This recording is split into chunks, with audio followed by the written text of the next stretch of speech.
All right, welcome to the Strength of Knowledge podcast, where the three best friends there ever was. I'm Marshall Bennett. Today we have a lucky guest. He's good friends with Sam and Aaron. Joe D'Amato. He is currently working at Eastern Tennessee State University, working towards his PhD. He is a sports physiology and sports performance coach there. He is a jiu-jitsu practitioner. That's a tough one. That's a tough one. And some would say the smiter of the dumb. So please welcome Joe. What's going on, Joe? Yeah, that's a tough No, one if yeah. you don't speak English. If you're English smiter is of my the dumb, second how you language, friends Sam. with What are me you then, coming at me Joe? like that, bro? Well, Aaron, I just think that you I don't think you're dumb. I just think that you're misunderstood. You're misunderstood. Like you misunderstand yourself sometimes too. All the time. Yeah. So no, it's good to be here. Yeah, Sam and Aaron, we go back. Worked with Aaron at UB. We bonded. Had some really great, really terrible times, and then met Sam through Aaron. Worked with him at Wofford, and became friends with him from there, and just trying to help him out and get on here. All right, so why don't you just give yourself a little quick 60-second, 2-minute, background check so everybody knows kind of like where you've been, who you are, and stuff like that. Yeah, so started off interning Allegheny, Guydet, Eastern Michigan, UB, worked at Wofford following UB. From there, I got accepted into the PhD program here. Like you said, I'm a PhD student in sport physiology and performance. I am in the performance track. Right now, I am a weight room supervisor, and I work alongside Thomas Mislinski. And we supervise all the teams, and we supervise, I think, 7 student coaches. So within our program, we have PhD and master students. We all coach teams, and essentially what happens is me and Thomas, we coach the coaches. I have my own teams. I coach them as well. Right now, I'm responsible for men's and women's tennis and track and field and throws. So the sprinters and the throws are 2 separate groups. I work with them, and but get my hands dirty with pretty much everything else and work on the administrative end as well. And so I guess in the hierarchy, I'd be considered like a head strength coach, and my boss would be considered like the director. So something like that. So yeah, I'm here at ETSU.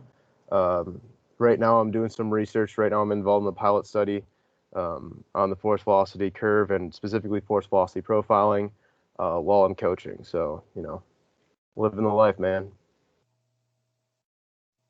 I mean, that's awesome. I'm glad that we got you on, and I know we're going to dive deep into that. And just so everybody knows, when it comes to our guests, we're kind of really focusing on something that's unique to them so we can kind of expand our knowledge and, let everybody else know what's going on with that distinct person. So just so we can, network and grow and learn as much as we can. So take it away, Joe. Go ahead and dive in deep. Let's nerd out.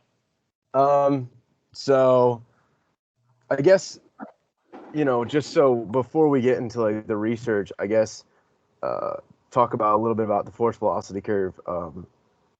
I mean, we've all heard of it, right? We all know what the force velocity curve is. yeah. Correct. Yep. Yes, sir. It's like McDonald's, right? Yeah, man. The golden arch. But the thing is, like, it's one of those ideas that on the surface, it looks really good and it looks really simple, right? We've all seen like the curve and it has like loaded jumps, sprints, back squat. But the thing is, it just looks good. It's not actually how that works. So I know Aaron loves to cite Newton's law, force equals mass times acceleration. Louis Sims, baby. That's all I know. I know he loves that. The only one I know. So, like, the first problem with the force velocity curve and how we understand it is that there's no instantaneous relationship between force and velocity. It's with acceleration. And so there's an issue with that right there. It's only within muscle fibers do we actually talk about the relationship between force and velocity. And so that goes back into like A.V. Hill's research. and there's a variety of other issues associated with it. But like I said, like that's a very common misunderstanding, is that it's those two are just apparent in nature. But that kind of, that, like I said, like that just applies to muscle, and there's a massive leap, like logical leap. And once again, it makes sense logically, but there's nothing to truly prove it, that that the relationship that occurs in an individual muscle fiber between force and velocity exists in the entire person. So you have, the force and velocity, the relationship within the muscle, and that's there. That's an individual muscle fiber, though. Now, how do we know that that relationship exists in that same setting to the entire person? Especially when there's a bunch of there's a bunch of other things that play a role. There's like biarticular joints, tendons. We have issues that we're not discussing when we talk about the force velocity curve, just like that. It's very myopic. So once again, it's just that kind of underlies my whole research idea, is that we have a misunderstanding of the force velocity curve, and how it applies. And to go into the chart itself that we all see, it's more like a relationship between load and velocity. One of the things that comes to my mind is like sprinting. Sprinting produces a very high amount of force unilaterally, and you're also moving very fast. So why would that be on a different part of the curve than something like a back squat? It just doesn't make sense. When you're moving, 20 meters per second, and you're producing, your ground reaction force is so high, how you could be in the higher velocity, lower force portion of this supposed curve, and you still be true to the integrity of the idea of the force velocity curve. And then, that kind of was the first conversation I kind of had with, my boss and some of the people I bounce ideas off of here, was just kind of this weird relationship that we had, this weird misunderstanding. And then it kind of evolved into force velocity profiling. So do you guys know what profiling is? No. So force velocity profiling has been popularized over in the UK, across the pond, by people like J.B. Morin and Sam Mazzino.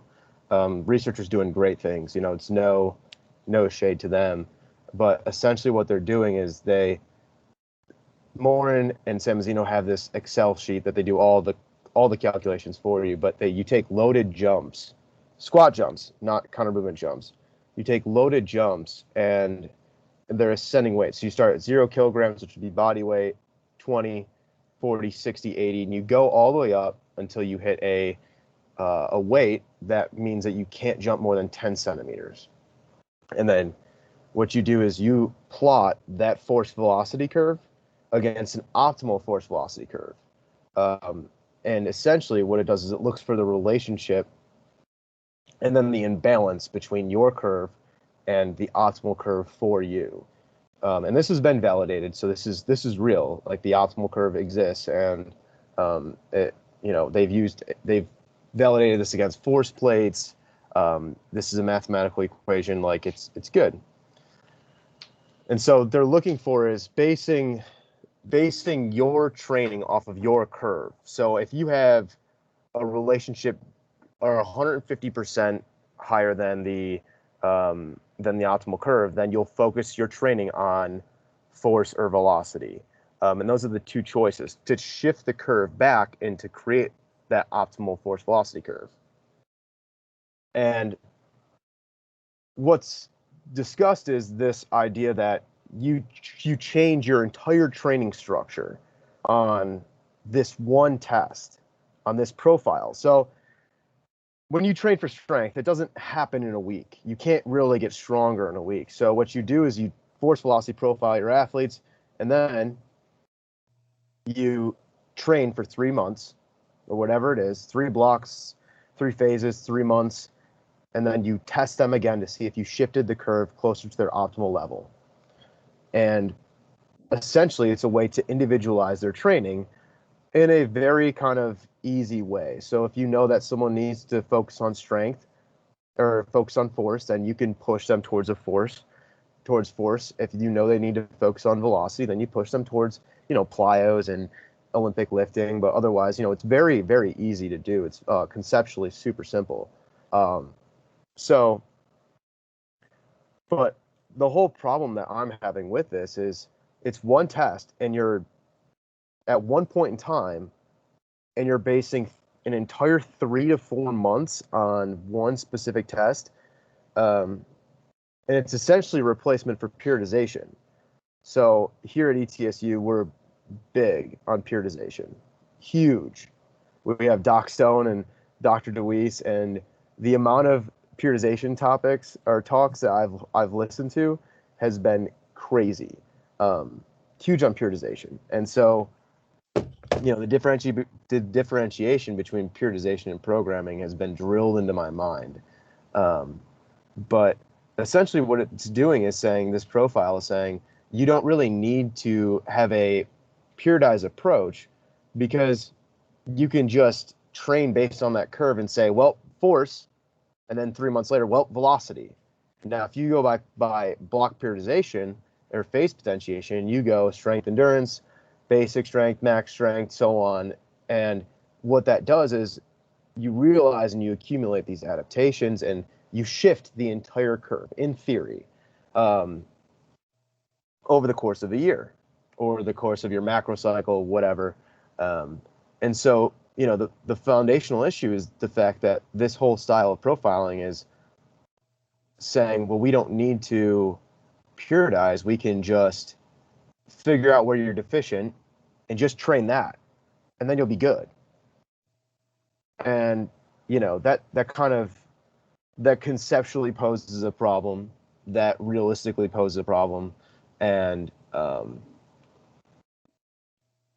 in a research way, in a discussing research, it's very odd. Because another thing we do here is we monitor. We have this great athlete monitoring program. We have force plates. We have LPTs. We have, you name it. I can do ultrasounds if I want. And so I can actually monitor to see the adaptation cycle. So I can see the time course of adaptation. I can see all this stuff. And we have data going back, 8 years, 9 years. And we have volume loads. We have all this information. So what I'm doing and what I propose to do is it's threefold, actually. It's my pilot study is a little bit different. Right now, my pilot study is looking at the reliability of the test itself between days. So I'm profiling myself literally every day, which is loaded jumps up to 205 pounds. And I gotta tell you, it's miserable. It's straight up miserable. Like, we joke around that, like, I'm gonna keep doing it until I rupture a tendon. And I gotta tell you, it might be closer than I hope. Well, especially with that kind of like intensity. I mean, it's not like a huge intensity for you, but still, it's like doing weighted jumps with 205 pounds every day has got to be just like crazy taxing on your CNS, But let alone your joints. But the thing is, and that right there, that is one of the points that I'm trying to make, is like the impact so theoretically, and I've had this discussion with people significantly smarter than I am. Like, I have a buddy, Marco, who's over in Italy, and God, he's like, wow. He's taught me so much. And, theoretically, your profile should be the same every day. Because in a theoretical sense, this is a holistic representation of your body's capabilities. So it should be about the same, give or take. But what I'm positing is that can't be, because your state, like you said, your CNS can get shot. Well, yeah, I mean, for sure, you're going to have ebbs and flows, right? I mean, it makes sense. Some days your training's great, some days it's not. some days you're sick. And so why would you base 3 months of training, a significant portion of time on a test that's could be flawed based on the day? So today, and this is what I've actually been finding, is over the course of a week, my training specific, what I'm supposed to be training, what I'm supposed to be focusing on, will shift from force to velocity and back to force and to velocity. And 2 days I'm supposed to, divert my training to force, and 3 days later it's supposed to be velocity. And it just doesn't seem to be reliable in that sense, because your body's going to change. Your body's going to, I've been sick. I have had a sinus infection. And so naturally, my CNS is going to be different. I'm going to be slower. I'm going to be, more fatigued. And so will my force production be the same? Will my shortening velocity be the same? Physiologically, my sarcomeres are still the same, but what else is going on with that? And so, yeah, it's been tough. It's been really tough on my body. But that's kind of my pilot study is based on that. Is right now I'm jumping every day, and with a pilot study, so I don't need IRB approval for any pilot study less than 3 people. So right now it's just me, and then I'm going to be adding another person next week on different time intervals to kind of see, because I don't know if Sam sent this out, but there's been a few studies too, actually, that kind of discuss the reliability of profiling and how it kind of changes, between weeks, and that kind of just lends itself to my ideas. Is that this might not be a good standalone test. It might be good for monitoring, but it's not a good standalone test, especially to divert your entire training to. So it could, like, when you say it could be good at monitoring, but not necessarily a reliable test to base your training off of. Do you mean like if you're going to monitor, maybe like not necessarily going up to, say, like what you're doing, a 205 squat jump every single day, but like doing maybe a like part of that, like going up to a certain weight or a certain percentage and doing squat jumps with that, just to kind of monitor maybe how an athlete feels for that day, kind of like, but then it's not really like reliable enough to say, well, we're going to base the next foreseeable future for the next 3 months. You're not going to be training based on just today. So it's more of like a good to see where you're at right now type thing. Yeah. So, essentially, I don't want to throw the baby out with the bathwater. I'm not saying that. I don't believe that. But I think, you kind of alluded to this. It's a snapshot. It's where you are now. It's not your entire capability. And so technically you can't really do a smaller portion of it. I've had this conversation. You can't really do like up to 20 kilos, because you're going to be missing that entire force portion of the curve. So, realistically speaking, you can do jumps as a monitoring protocol. As a matter of fact, we do them, and there's a bunch of great information. Like, you can look at eccentric RFD, you can look at RFD, and RFD is super sensitive, and especially in the squat jump, the static jump, super sensitive to fatigue. There's a bunch of data, there's a bunch of great information out there, research that actually, a lot of it's come from ETSU, that shows that's sensitive. It's a good indicator. It's a good KPI. So you can use unloaded jumps. You can use loaded jumps, but you can't create that curve unless you have that peak force and the rest of it as it goes down. So going off of that, one of the things that, I've kind of bounced around, me and a buddy of mine, we bounced around using isopole data as the peak force, so the highest, because you're not going to have any velocity in the isopole because it's isometric, as the peak force as the force part of the curve. And then we have data that goes from 0, 11, and 20 kilogram jumps. And I understand that there's that big portion missing, but could we create a curve based on that? And then what you alluded to and do that monthly or per block like we already do, and see if there's a shift. Now, if you can, and so the thing about that is, if the 20 kilo jump adjusts, let's say you had a max strength block, right? That's the force part of the curve.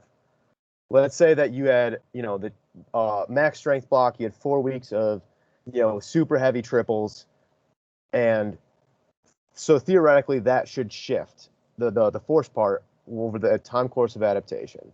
So that should be pretty much solely shifting. But what if the 20 kilo jump shifts? What if the data point, what if it says instead of 18 centimeters, what if it says 22? What if all the jumps shift? Now, does force velocity profiling work? Or can you just monitor and just use unloaded jumps or load it up to 20 kilos? Do you need all the way up to 80 kilos? Or, because if it's Aaron jumping, like, I don't even know, he's going to have to jump with 250.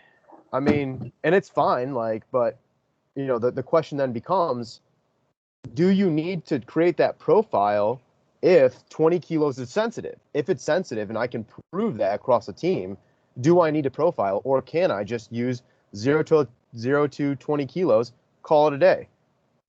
I mean, that's a basic monitoring program for so many institutions. Can we do that then and just, use it instead of a periodization shift and say, well, we don't need to, we just base our training around that? Can we say, well, this is sensitive, it works, and then use it as a monitoring? And then you're not necessarily creating a force velocity profile, but what you're doing is you're looking at the sensitivity to training. You're looking at, does this work? And that's essentially what the profile is going to show anyhow, is your training working? Is the efficacy there? And so, that's part of it. That's actually a significant part of it, because like I said, if that 20 kilo jump over the course of an entire team, if that's sensitive after a max strength block when there should be no super high velocity of training, then I don't need to profile. I have it right there. I'm good. And it seems like it could change, like, kind of depending on a lot of different things. Like you kind of said, like, how much sleep did you get, or like, was your CNS at, or something like that, or like, thinking about Aaron is like, how close are you to your actual competition, or are you in your performance? Like, are you in your competitive season? Like Aaron right now, you might have to put on 250 plus to do the squat jumps. Aaron, when he's the day before a competition and he's up 10, 15 pounds. Blow, baby. Then it's gonna be wildly different, because you're kind of changing like an entire, like, 2 weight classes that you're like, I mean, that's a significant change to be able to base your test off of. Yeah, I mean, I think a lot of it, and it's one of those things for me where it's,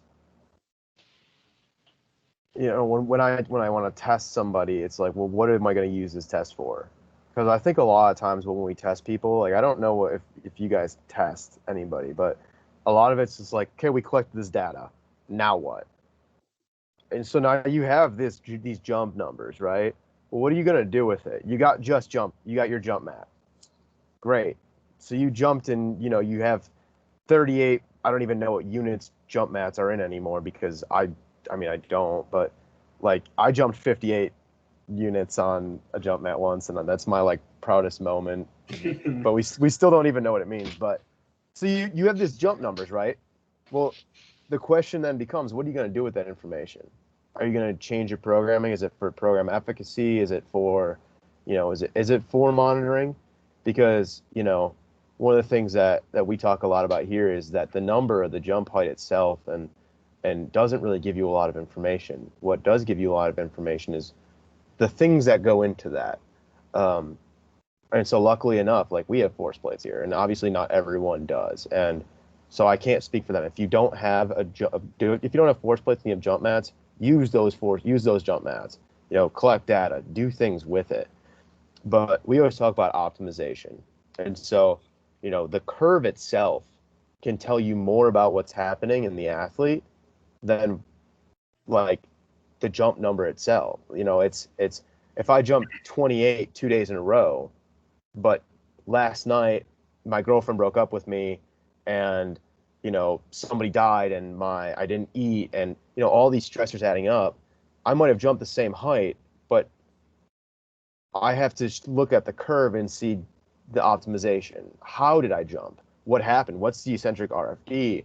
What's the impulse? Like you have to look at that curve, and you have to say, and you have to infer more than just the jump height. And so, looking at the test itself, it's like, what am I going to use this for?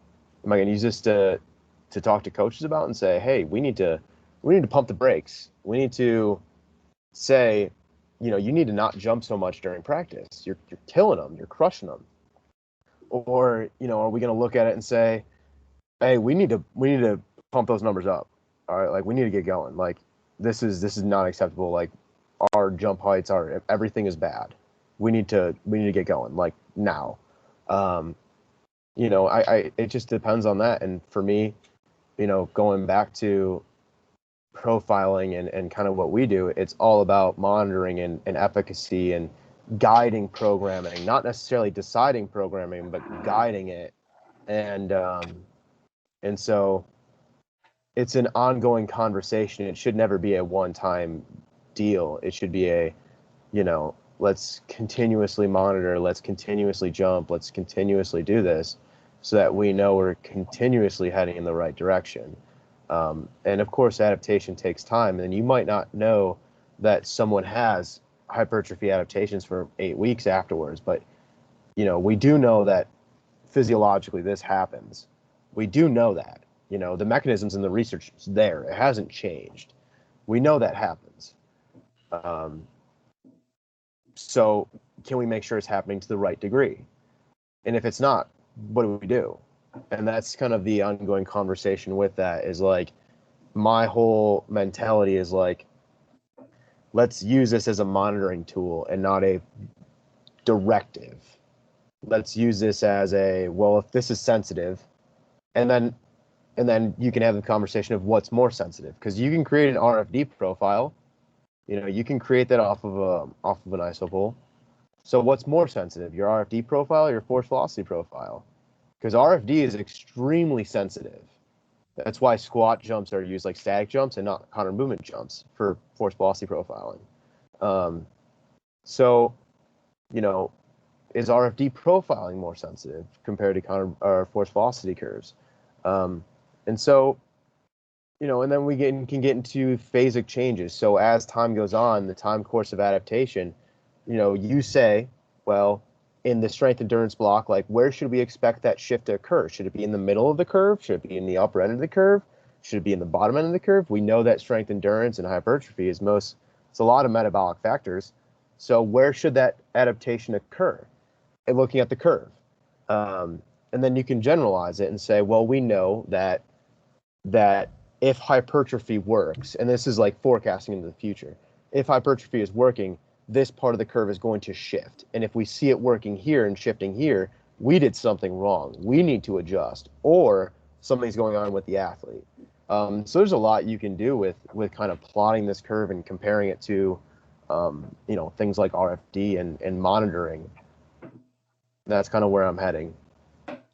Is it almost kind of like something where you could, like, you want to do it consistently almost throughout the year, right? Like, is it something more where you can say, oh, well, we're in the off season right now, and this is where our plots are at on the curve, and we want it to kind of shift to this specific like kind of curve as we get closer to the season? Is it something that you could almost say like, well, let's not try to do too much like right now, but like as we get closer to the season, is it's something more of like you're constantly trying to like stay on that one optimal curve? In a perfect world, you're going to want to be optimal, and if you shift it, you're going to want to shift it like this. You know what I'm saying? The entire curve. So, and of course, it will depend on the athlete, like Aaron will not need a massive velocity component, so his curve should be favoring the force side. It should. But, a regular athlete, you're looking for an optimal, whatever that means, force velocity curve. But now what you're talking about is the manipulation of the curve, and that is actually what phase potentiation and regular and periodization is going to do. Further away from competition, you're going to hit that force side of the curve, and you're going to, as you get closer, you're going to shift this part, like up here, the force part, and then you're going to shift the bottom towards the velocity side. As you get towards competition, you start doing strength, speed, strength, and then you hit that functional overreach, and then you hit your taper peak. That whole area is just velocity component. So that what you're talking about is like logically similar to pure styles of periodization, or what you should be doing. Sam just disappeared. Yeah, I dropped out of the call and back in for a second. I don't know what happened.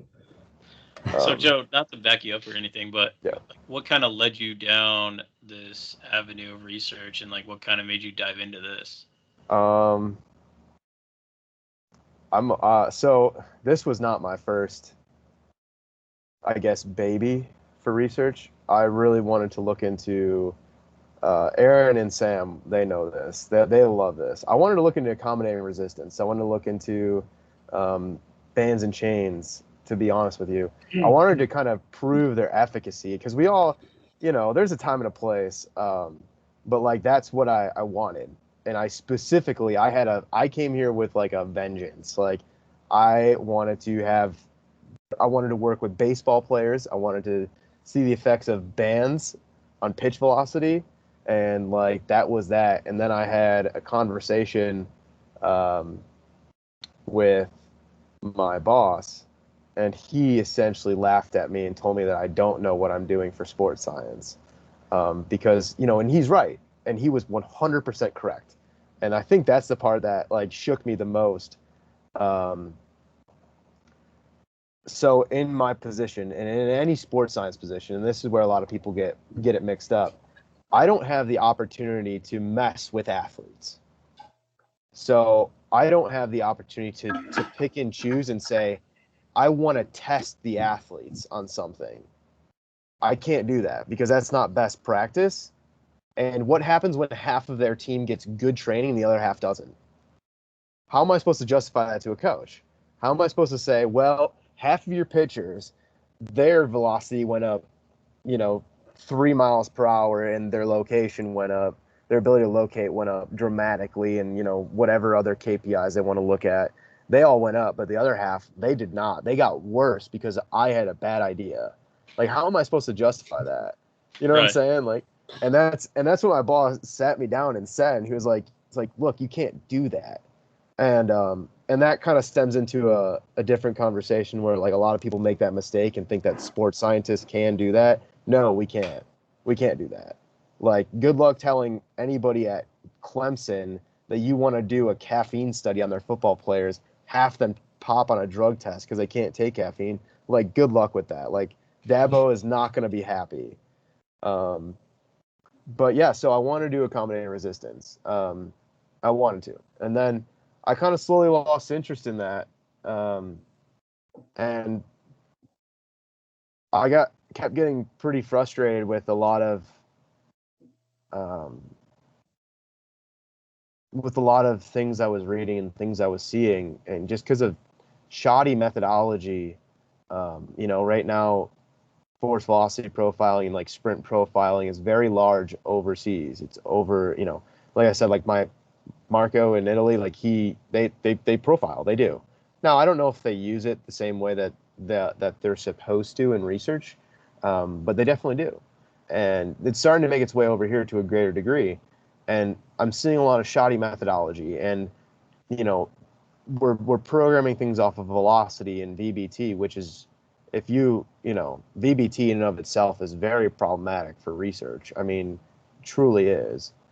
And, I started reading into this, and I started getting increasingly frustrated because, there's a lot of assumptions that the force velocity curve and our understanding of it. And, profiling take into account that I'm just like, they're just not answered for.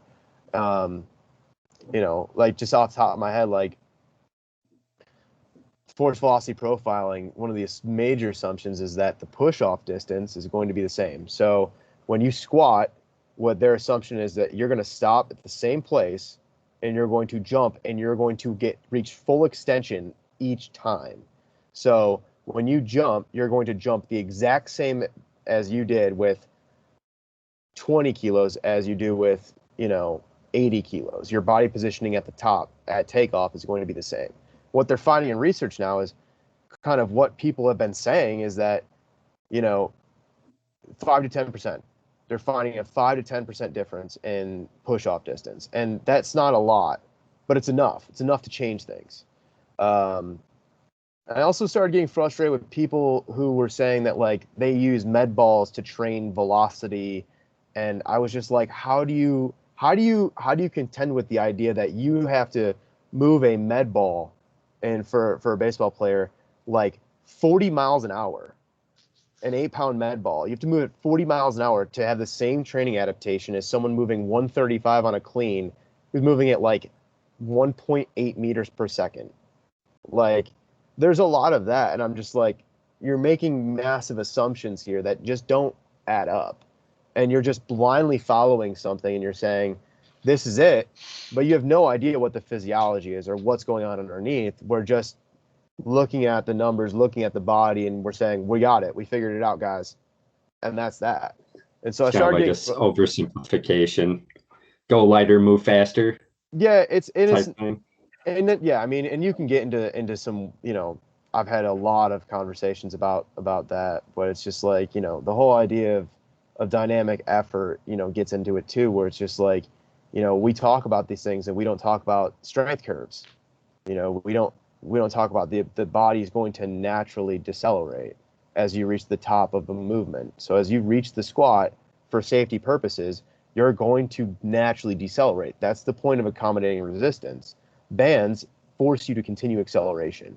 They force you to. And that's to kind of neutralize the strength curve, because as you get to the top, you're going to slow down. If not, you're going to leave the ground. Yes,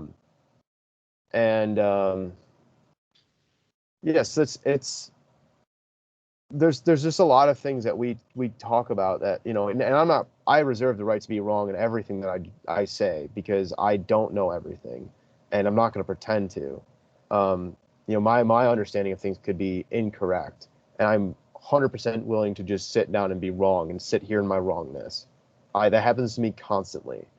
I work with some very intelligent people and they correct me constantly. And but we just talk about a lot of things, and it's just like, well, dynamic effort, you can move the bar with intent super fast, or you can move the bar with intent and get the same neurological adaptations as if you literally move the bar at 2 meters per second. And then you talk about transfer to sport and what's the speed that transfers to. And then so we have a lot of moving parts and a lot of nuance that we just kind of gloss over. And I was getting very frustrated with seeing that. And so I actually ran into Tim Sukumel's paper, who he graduated from here, and I saw that he created a force velocity spectrum for movements. And I was like, let's do it. Like, I want to do it. I wanted to create a holistic force velocity spectrum of movements, so that when you say I want to work the force end of the curve, you know exactly what movements you're going to choose, because the back squat's going to be different than Hatfield squat, which is going to be different than trap bar deadlift, which is different than sumo deadlift. And so I read Tim Sukumel's paper, got that into my mind, and then that kind of transitioned into this, just because of a lot of ambiguity and a lot of just glossing over nuance. I mean, that's a pretty interesting thought too. I mean, just thinking about where you are on the spectrum, and this is going to indicate, what exercise you should really be focusing on, opposed to giving a coach the freedom of, like, let's say, using your example, say you're down on the lower end of using like a hex bar, like a sumo deadlift, but there's like, oh no, we got a back squat or we got a front squat, or whatever the case may be. But that to me right there is as well just as interesting. But yeah, I mean, Tim Sukumel wrote a theoretical, I think it was a theoretical paper.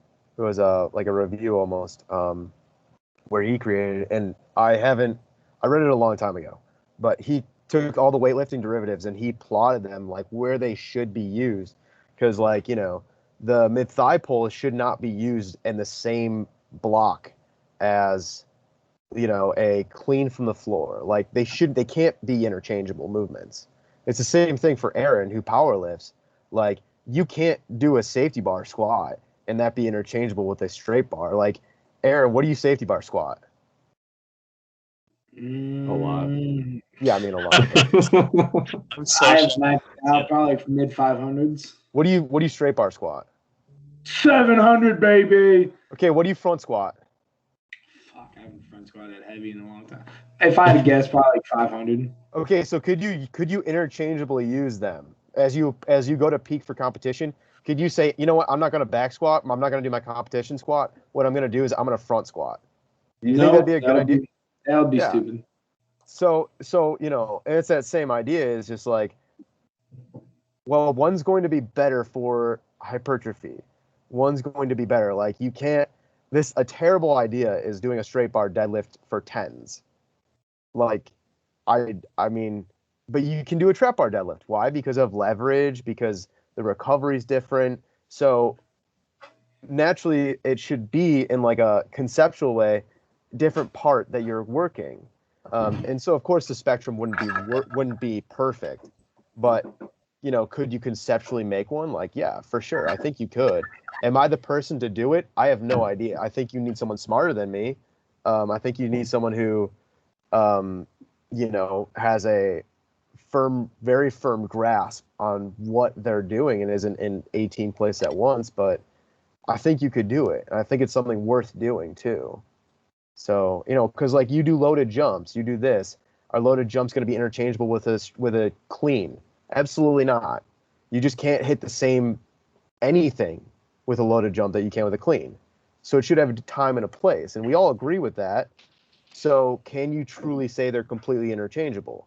No. Because you're going to have 275 on a clean, and you're still going to move it 1.2 meters per second. But your loaded jump, you're not going to be moving it at the same, at the same relative rate to have the same relative adaptation. So, should we be doing better about that? I don't know. Like I said, I'm not the person to decide, but that's what kind of prompted this whole idea, this whole discussion, is just that.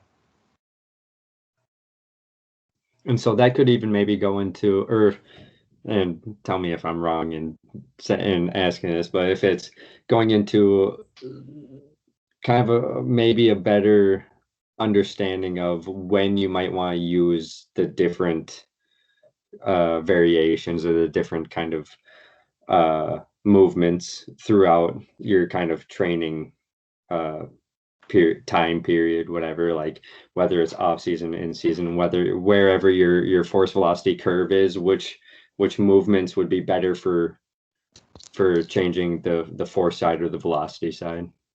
I don't have a great answer for that, because like I could probably say there's a good, better, and best way to do it. There has to be. Things do exist on the spectrum. Could you change force? Could you have that adaptation with using a movement specific for velocity? Probably. And I think once again we've often forget that adaptations exist on a spectrum too. So, if you are doing 6 reps, you're hitting both strength and hypertrophy. 8 reps, strength and hypertrophy. 10, you're still going to get a little bit of strength, that comes with hypertrophy. You're still going to get that adaptation. And so, there is a good, better, and best way. I don't know the answer to that, but I feel like to a certain degree things are interchangeable, but at the same time, it would be good to know which movements are specific for, force. And like I said, like there are some movements that are going to have higher force outputs than others. And, that's just it. Like it's simple. It comes down to this, actually. Like when you talk to, and if you read Principles and Practice of Resistance Training, if you ever get a chance to talk to Doc Stone, we choose barbell movements for strength endurance, like the back squat. We choose a barbell movement, multi-joint. We don't choose like a goblet squat for a hypertrophy. We don't choose the split squat generally as a main movement. We choose a movement that you can load that's barbell, so it can disrupt homeostasis as much as possible, because that's the goal of strength endurance. It's the goal of getting of those metabolic factors. And so if we can do that, if we can change the pennation angle through the hypertrophy with the barbell, I mean, we know that's the best way to do it. We just know. We have the research. We have the physiology. We know that. So there will be a good, better, and best. Like, can you get hypertrophy adaptations from a goblet squat? Yes, 100%. But the best way to do it is going to be, in a strength endurance block, is going to be using a barbell for back squat, or a barbell for front squat, or something else, depending on the goal of the person. So yes, I mean, to answer that, like, to a degree, meh, but there's going to be a best way to do it, for sure.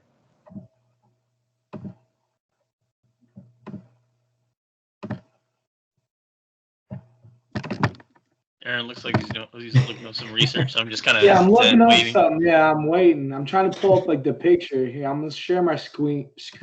Squeed. And sorry, Squeed. I can't remember what were you saying about. So you were talking about like you guys are using the barbell, and it kind of brings me back to another very smart person I know who's a sports scientist at Penn State, Josh Nelson, who's at Baylor. And he kind of showed me this.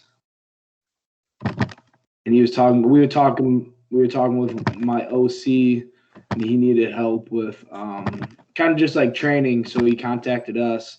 And you guys kind of see that? I can't see anything right now. It's popping up. I don't see it yet. All it says is Al. There. I don't know who Now I Al see yeah. it. So that's where I kind of brought when you said, and that's why I think like the cleans about the total motor units. Like people say like, well we do med ball throws and jumps. Yeah, like you could possibly, but like look at like the total, like how much it affects the CNS. Like you said, the whole goal of training is to get that stress so you adapt and become better. And as you look at that thing, it says cleans and snatches and clean and jerks are all the way up there. So it's kind of like when I use that for, and force production. If I am using how you kind of stay, if I'm on the right point. Yeah, and if you actually look at, if you leave that up there, if you look at, or not. Sorry. God damn it. Don't worry, it's going back. It's going back. So if you look at what he posted, and of course motor units are going to be different than what I'm talking about, because the question is going to be, how did you measure this? Generally speaking, this chart is fine, but if you look at the max, and this is where you get in those weird territories with the force velocity curve that you see, that's actually the relationship between load and velocity. If you look at maximal sprints and clean and jerk on this chart, they're the same. They're in the same general location, right? Yeah. But if you go and you pull up a force velocity curve you pull up Google Images and you get a one with like the movements on it, you're going to see sprints at the bottom and you're going to see back squat at the top. And so, this kind of, once again, this kind of goes back into it where it's just like, what are we talking about? And this, motor units, you're talking about like EMG and things like that. The question is, how is this measured? But, generally speaking, like, it's the same idea. It's, plyometric jumps are, they're great. Like, they really are great. But to say that they're going to have the same adaptation as a clean and jerk is just not true. It can't be true. It can have a degree of the same adaptation, but it can't have the same total adaptation. And once again, it is relative. It's all relative. But yeah, I mean, I think to a certain degree, Aaron, like that's pretty much it. It's the same idea. I'm trying to find a force velocity curve is moving, but it just shows the. Check on Science for Sport. This is the one. I'll share right now. The one. This is the one what you're talking about. I mean, it's interesting to me too, just to think of like explosive medicine ball throws, like exactly which one are we talking about, and how is that going to compare to a clean, or like you're saying, a clean and jerk? Like to me, it's just like we're on two different ends of the spectrum. Oh, and then there's the conversation if this is even what the curve looks like. There are people much smarter than me who have discussions about molecular biology and what the shape of the curve is. It linear? Is it parabolic? Is it hyperbolic? Like there's a whole like conundrum about the shape of the curve itself, which is a completely different conversation. But yeah, and so I think, and then we get into, I mean, you're getting into some weeds here, but like, when you get into right here, so this assisted sprinting super maximal, like logically speaking, if if that's assisted sprinting is just to the left of that. Yeah, probably right here. Yeah, someplace over there. I mean, does that make sense? Does it? Compared to what I just showed, no, because it showed back squat or cleans and back squat to be similar to sprinting. I know you kind of mentioned that was like the same, different thing with motor units. Yeah, I mean, it's of course they add nuance to this where it's like apex of concentric force production, 100% force capacity, less than 30% maximal velocity, and that does change the conversation a little bit. But there are curves out there that have literally back squat, clean, whatever, sprinting jumps, and it's just like, no, that's not how that works. It's a very myopic view, and it's not force velocity, it's load velocity. Even here, to a certain degree, you're talking about load velocity, because assisted sprinting, that's the load is literally the lightest it can be at the highest velocity. You're still going to have a significant amount of force. You're still going to, especially if you're an elite athlete. An elite athlete can produce like 5-6 times their body weight in force, something like that. I mean, even if you're assisted sprinting, you're still going to be producing massive amounts of force, and that ground reaction force is still there, and so it's the question is it force velocity or is it load velocity? And once again, I'm still kind of digging through things to kind of get towards the answer. Right now, I'm stuck in the world of muscle physiology that I can't seem to get out of, trying to write a review paper. But these are just things that come up when discussing this, that once again, that we do take a very simple and very it is okay. Like I don't want to sound like elitist, because honestly I don't intend to. I don't want to be, but like it's okay to have a reductionist viewpoint on this if it works. But now the question is, does it work? And I don't know, because if you pull up some of Morin's and some force velocity profiling or papers, if you pull up some research, there's one about individualized sprint programming for rugby players, and something like 3 out of 5 people that worked for their individualized training, 3 out of 5 of them, they didn't have the expected results. So what does that even mean? Like, does it work then? Can you prove its efficacy if it's not doing what you think it's supposed to be doing? I don't know. I don't think that was Samazino or Morin's paper. I think it's Lottie's. I'm not sure off the top of my head, but yeah, somewhere. Yeah, it's interesting to think of, like, especially kind of when you talk about, I know you and I talked about kind of trying to be as optimal as possible when we were at Wofford. That word always came up, was optimal, trying to do everything like, yes, there is a way to do it, but we want to do it the best way that we can. And that's it's interesting to think about, like, the more you simplify it, the kind of more you push optimal a little bit off to the side. You're not clearly not chasing optimal when you're trying to stay simple, but it's kind of like taking that reductionist view and putting it into ways that maybe you can explain it to your athlete and say, well, we're going to use less weight, so it's going to move faster, so you're going to be faster, or something like that. Like that's interesting to me, is like how do you kind of shift that up, and how do you like relate that to training an athlete in the way that, like, obviously a lot of communication and education come into it, and trying to get them to understand just enough to be able to get as close to optimal as you can with that. Because if they're not on the same page, if they're just like, I don't know, we're jumping with weight at some point, like we're not really sure what we're doing, then it's like they may not get that full extent of the training, and then kind of having to clue them in enough to get them to know what's going on, but not like as in depth as like 100% to get there. Yeah, and there's a few ways to look at it. I mean, I think one way for like sprinting and other things is, if you can't really, so communication is massive, like you said. There are some things though that no matter how many times I say it and how many times I'm like, do you understand it? Like, help me help you. And like everyone's like communicating, and like some point it just doesn't click. You can venture into a world of constraints to kind of force them to get it. And that's where something like, if you can't get an athlete to continue to accelerate with a bar on their back, what do? You can add a constraint. You can add bands. That'll force them to accelerate. Now, do I advise using bands for every athlete? Absolutely not. Do I advise using bands for most college athletes? No.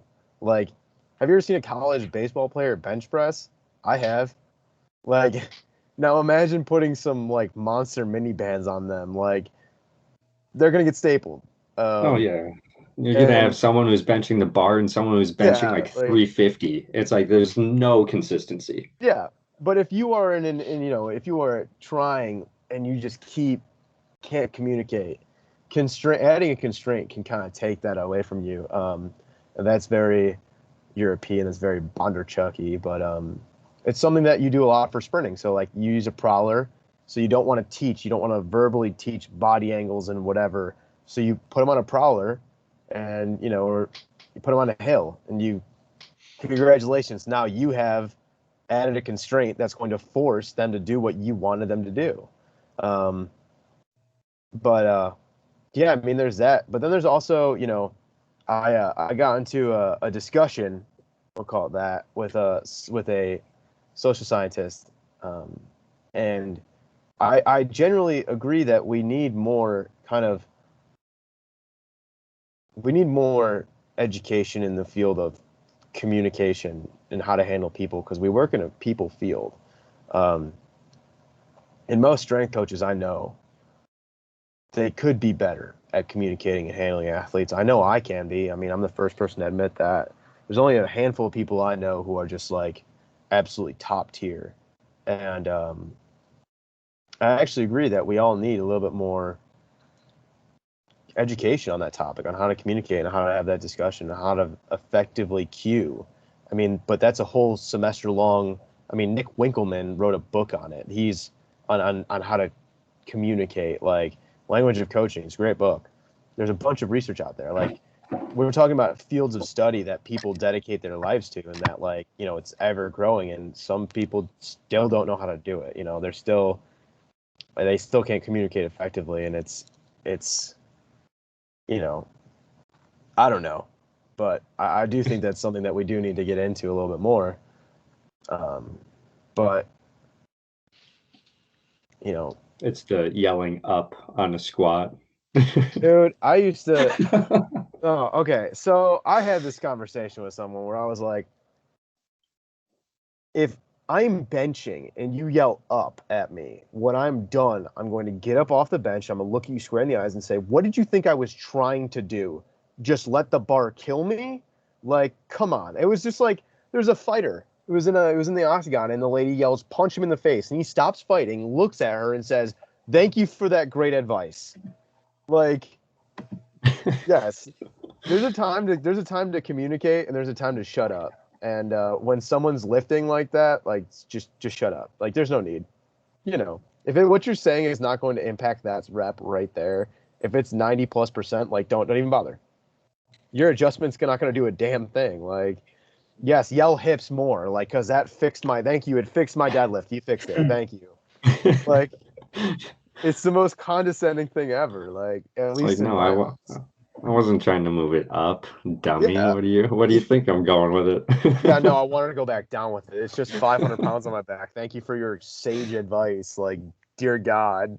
Oh my Lord. But yeah, I mean, that's what, there's a balance between coaching and kind of communicating, and strength coaches are supposed to be the people that bridge that gap. And I'd like to see more of that bridging, because right now I live in the world, two worlds, well, three worlds really. I live in a world of sports science, so I'm looking at data. But data is not a person, okay? Data doesn't have feelings. Data doesn't get communicated to. Data informs, but I have to infer. So I have to look at the data in that context, and I have to say, this is what the data is saying to me. And it might say something different to you. That's what it is. It is what it is, because as soon as data touches human hands, it's no longer pure. Because now I put it into context, but it needs that context. But it's not. I can't communicate to an athlete. It's a waste of time to say 2 meters per second. I walk up to you when you're squatting, 2 meters per second. Great. What does that mean? Communicate. Hey, I need you to move that bar a little bit faster. I need more intent coming out of the bottom. You need to open up. You need to drive your hips through. After that set, like, we need more of that and less 1.48 meters per second. We got to go fast. 2 meters per second. We got to go. Like, you're just wasting your time, man. Like, yell and finish your rep. Like, I get into this conversation with people constantly where I'm like, driving your hips through at the top with your tendo unit on and getting 2.2 meters per second, like, is not reflective of the entire lift, and you're wasting your time because and I say it's artificial acceleration. My buddy John will fight me on that. He does not agree with me that it's artificial, but driving your hips up and through in the last 4 inches of your squat so you gain extra acceleration is not representative of the entire movement and is not a good squat. Strength curves and joint angle strength and whatever, but it's just not. If you can't accelerate out the bottom of that squat, like, come on, that's what you want. You want the entire movement to be fast. You want the acceleration of the entire concentric portion, not just the top. And so, but we get so locked into these results and we get so locked into these numbers sometimes that we just lose the fact that numbers aren't people. You need context. We need to talk to people about the numbers. We don't talk at people with numbers. It's just, just one of those things. You see it a lot on Instagram, you see it a lot on Twitter, and God, I wish I didn't, like, I feel attacked because sometimes I do that on our high school page, and like sometimes I'm like, I watch, and I'm like, God, I sound like a douche. It's like sometimes it's a habit. That's what Joe's thinking as well. He's just like, God, yeah. Well, I have to stop watching things because I just can't. I'm like, I get into it. People. Say something? What? Your thumbs were about to say something, and then you gotta stop watching it. No, like, I will say something. That's the problem. Is like, I'm the person. Like, I say things, and that's why Joel blocked you. Yeah, it's why Joel. And that Joel hating fan page, that's me, man. I started that train. Like, that was me.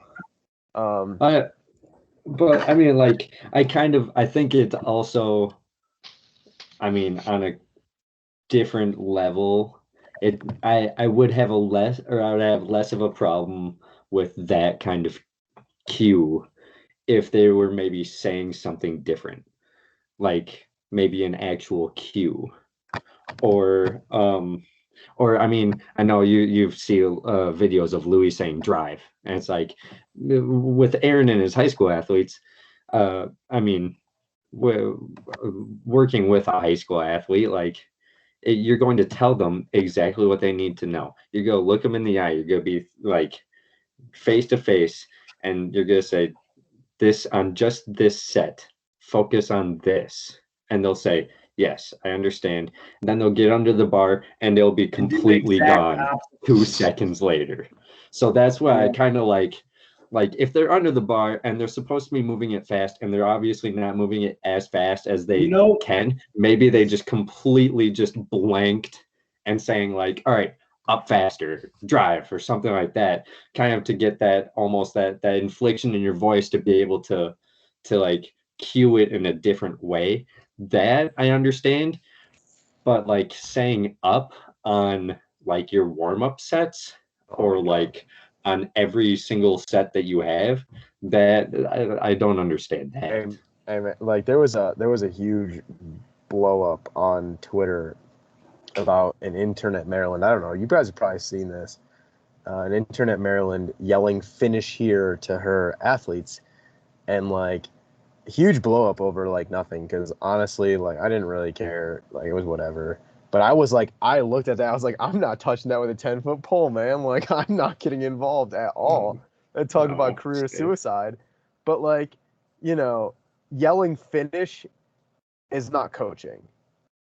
It's not finding your coaching voice. Yelling up is not coaching. You know, it's directing, and that's fine. And sometimes it's necessary. But coaching entails you going, you know, and maybe not for high school athletes because they're a bad example because honestly, they're just, you know. I refuse to say something when they're lifting because they will literally in squat, they would just go, what? Oh, yeah, no, that's real. Seriously. Lift their head up. I'm like, no, that's the whole bar. But like, I'll be like, Coach, hey, what? hey, squeeze that bar. What? I'm like, just stop. I'm not saying anything. I refuse to say anything sometimes. I mean, but like, you know, there's a difference between yelling. Like, if you just started yelling up, and you want, and then you going over and being like, hey, you're not doing this, and this, and then hitting them with a cue to fix it, and then they just ignore it. Like, that's still coaching. Yelling up, that's directing. Like, you're just giving them directions at that point. Like, yes, push the bar ahead of you. Like, push it in its natural direction. The bar's not going anywhere else, all right? Like, you know, it's so, but. So we're not strength coaches, we're directors. Is that what you're trying to tell me? I mean, sometimes we're babysitters. I'm changing that bitch on my Marshall is a babysitter. Okay. Sometimes it's like you're like an airline, you're like a pilot or a runway guy with the a runway guide with the little things. Yeah, you're like, oh, we want the bar going this way. Or, like, come on, finish here. No. Or what I also like, what I like to see. And when I say that, I mean what I hate to see is when you see it on Instagram all the time of where you see people actually give a cue and they're actually coaching and stuff like in the middle of the set, but then they like leave also during that set. So it's like the athlete did not use that cue, and then you give them a cue, they obviously do not use the cue. You say good, and then you walk away. It's like, oh wait. like what is that the extent of what you're going to do here? Like you're not going to tell them like, hey, you didn't do this, like you did it, it's like hips through, all right, perfect, good, all right, I'm going over here now. It's like on to the next. It's funny, it's really funny. It's pick and choose with the high school because I could talk to every athlete, every rep, every time, just tell them good job. I tell them, go play dodgeball because I'm a gym teacher. Throw some dodgeballs out there. Hey, but that's the time that you got to use those constraints. You got to, you know, they're not bending the bar. You put bands around their wrists, you know, make them learn, make their body learn, and then all of a sudden it's just like they don't even realize that the light bulb goes off and it's just like it worked. I mean, med ball. I mean, you're doing like explosive med ball movements, so essentially what you're doing are clean and jerks and cleans and snatches. Yeah. So. You might have the most explosive team in. Hey, dude. So somebody said, and like, there's been a joke between like Carl Valet,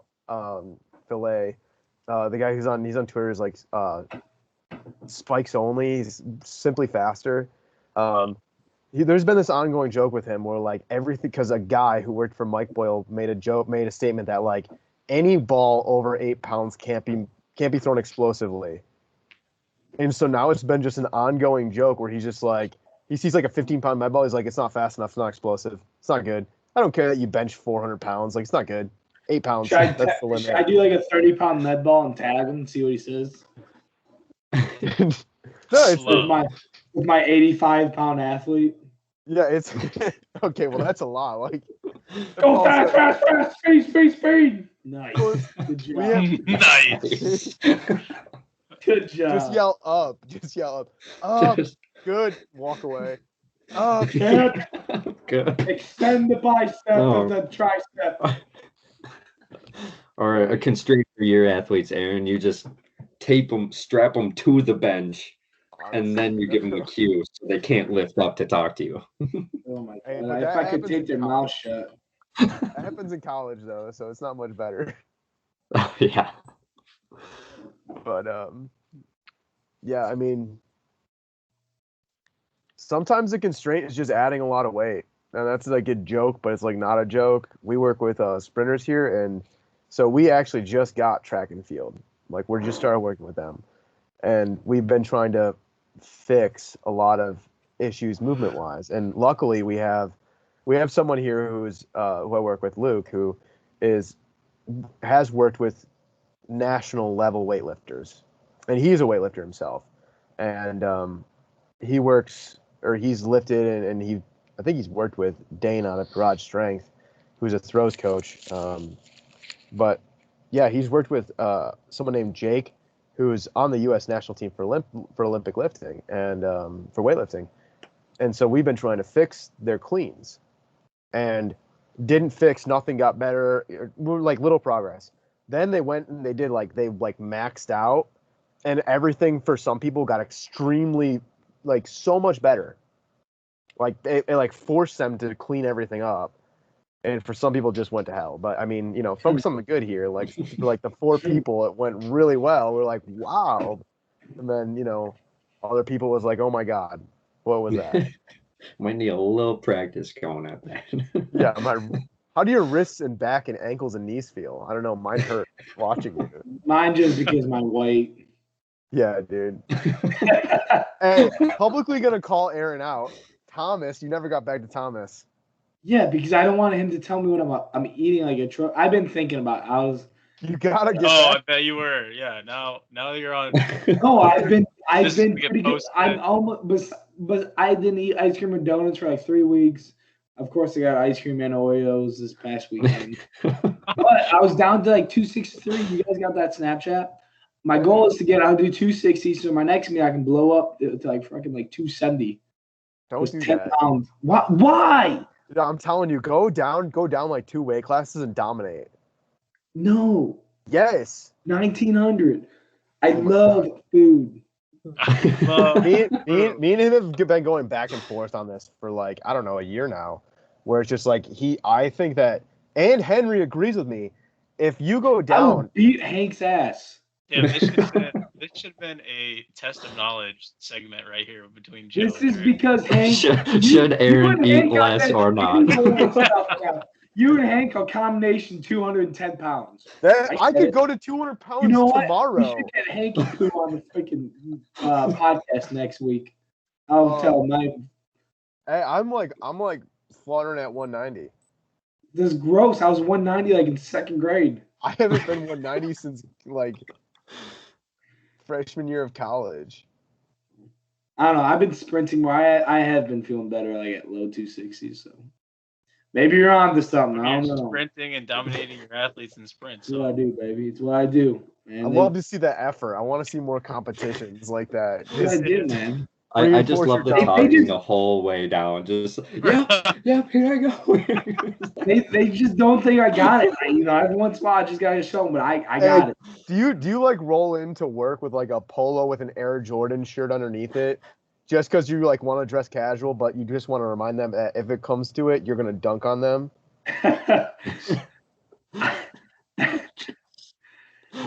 Every once in a while I'll just do the classic. I'll get like my Nikes out or something. Like, just let me know. I'll strap them on. Just leave them right there. Bro, you would tear a tendon doing that.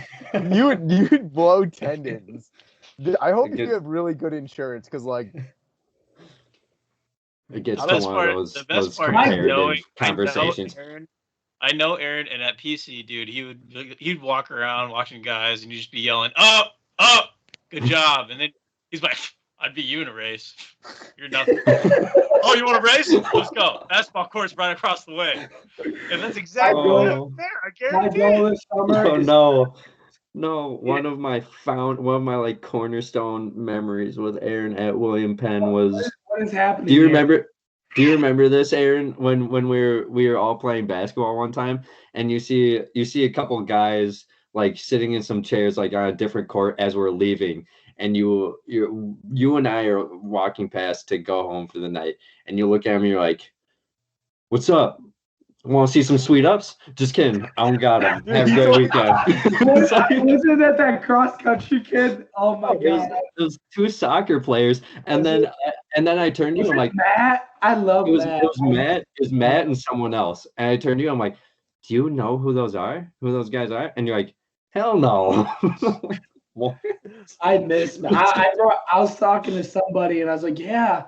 We were talking like NAIA. He played basketball and he's like, yeah, a bunch of people overseas. I'm like, dude, my entire soccer team was overseas. I was like, if I ever went to like Britain or England, dude, I'd fucking call them up and be like, yeah, let's go get I don't even know what they call a drink, like a pint. I don't know. A drink. A drink. Their English stuff. Low class, you know. That's not. But what was I going to say? I can't How remember. this turned into just talking about you talking to your athletes. It's communication. We talked about communication in the podcast. You know, it just, I'm about that life. What can I say? Coach Lab, I can squat more than you. Load it up, 700. Let's go. Yeah, no, but I think Aaron knew this. Like, I've had an athlete like call me out, was like, "You can't do this." And I like walked up to a bar. It was at Eastern. I walked up to a bar cold, squatted it, and wrecked it, and just walked away. Joe, you remember Alec? I can't say the running back at Eastern. Alec, he's like at Duke now. So he would always like, dude, you can't bench. You can't. I bench 4 or 5 cold. Single. That's what Aaron would do that at the high school. He's just like, he'd walk in. You guys want to get pumped up today? And they're like, yeah, let's go. And Aaron's like, put 405 on the bar, and then you just floor press it, and then you'd walk away. He'd like just leave. Like, I don't even know where he's at. I did that one time because we wanted them to get 20 people on. What did we call championship? What do we call that? Fast Fridays. Fast Fridays, yeah. I told them if they get 25, I would just bench press 405. It would get 25 people.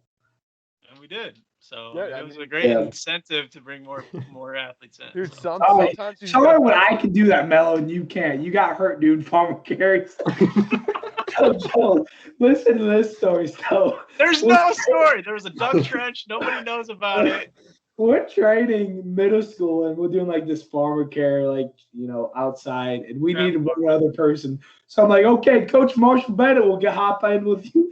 He falls. He rolls his ankle. I'll send you the Snapchat, but I got him walking with like ice on my.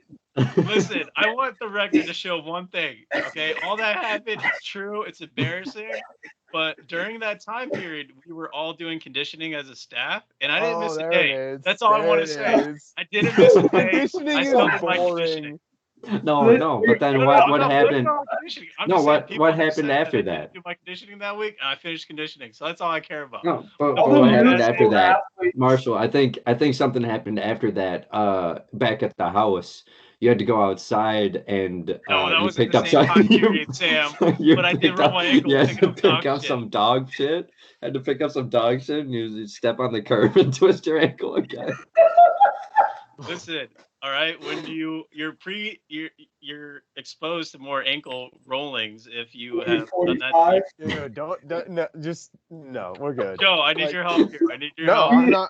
I'm not gonna look. Here's the deal. I have like this last like 10 minutes. I have a torn ligament in my shoulder, and you know what? I'm still going. All right, like I didn't stop. It happened like 3 weeks ago. I'm good. I sprained a shoulder, and then I just made it worse. You know what Mark Smelly Bell says about your elbow? Fuck your elbow. Listen. All right, everybody. Thank you for this week's episode of Drink the Knowledge. Thank you guys for tuning in. We'll see you guys next week. Big shout out to Joe for joining us. Joe, let us know where we can follow you. You can follow me on Twitter. Just look for the person that's arguing with everybody. That's probably me. I think it's at Joe D Strength. I'm not sure though. I think it's the same for Instagram. Sam and Aaron definitely have it. I know Sam has my Twitter. I know Aaron has it on both of his accounts because sometimes he messages me from his high school account. It's Joe. A little it's weird. Joe D_strength. Joe D_strength. Yep, follow me and definitely look for my arguments. I'm like the Lane Norton of strength conditioning, except not as good looking and not as smart. So yeah.